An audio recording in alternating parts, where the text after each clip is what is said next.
What's up everyone, welcome to my second tutorial in operating systems using the command line.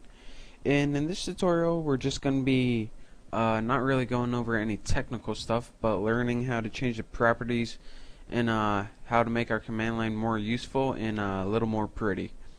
So what people don't realize is when they open the command line they just see this little black screen with gray text, and they don't know that they can change it really, or they don't know any options since there's not really a menu or taskbar at the top. But if you want to get to the properties, what you have to do is go up to this title bar, right click it, and go down to properties. Or you can just click this little C/ box right there and go down to properties. It'll take you to the same place. So go ahead and click that, and now you can see we have a whole array of options open up to us. Many of them are pretty simple, but some of them are kind of confusing. For example, the cursor size, small, medium, large, it'll just, you know what the cursor is, I hope. And the large is really easy to see, but I prefer the small since it's, I don't know, I'm just used to it, I guess. Display options, of course, the window gives you a little window, like this right here.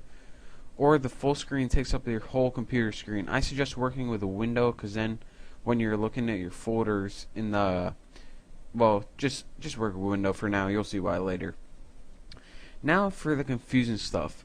The command history, what this is it stores every command that you want to work with. Now you might say, alright, just jack it up all the way. Well, here's the problem with it. Every command requires memory, so once you increase this number it'll also increase the amount of memory, so I suggest to leave it right at 50. Now this number of buffers, what this means is the number of individual histories or each process you want to do. So for, and the same rule applies for this, so for is also good for right here, and make sure you don't have this checked if it's checked. Now the quick edit mode and the insert mode, for this you want to work with the insert mode. What this does is, well, the quick edit mode allows you to use the mouse when working with entries directly, but you want to work with the insert mode since when you work with entries directly it messes up in some of the options we're going to be working with. So pretty much leave everything on the screen default unless you want to change the cursor size or you want to work with full screen. Now the font, this is pretty option. The window preview is just the window. This is pretty much all obvious on this screen. The font, what font you want to work with. I like working with the default because it's easier to see. You can pretty much figure all this stuff out. It's pretty straightforward. The layout is that's where we get in kind of a shady area. The screen buffer size is the part of the screen that stores the information. This black part right here. Now the window size is actually the window itself. So what if you, I know what you're thinking, what if you have this buffer size to store the information bigger than the window size itself?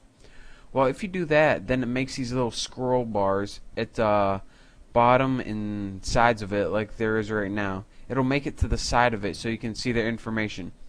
And that's kind of annoying to me, so I kind of like to leave this at default. In this window position, just whenever you open your control panel, command prompt, it puts the window where you want it on the screen. It's entirely useless because you can just move it with this thing, but if you want to change it, go ahead. Now the colors right here are pretty much straightforward as well. The screen text, it's at gray default. I always like to set that to white since it gives a little more contrast. In the screen background is this black part right here. I'm going to go ahead and set that to dark blue since just blue and white are my favorite colors. It has no effect at all on the coding of your what we're going to be working with, so just go ahead and work with this. Pretty much the only thing that isn't straightforward are these options, and you could leave those at default anyways. But just in case you wanted to change some things around, I just wanted to show you where the command prompt properties things was. So once you got everything situated, click OK, and it says apply properties, OK, and now you can see all your changes appear. So once you have this ready and you have it all pretty and it's ready to go, you can move on to my next tutorial, and we will actually be getting started working with files. Thank you.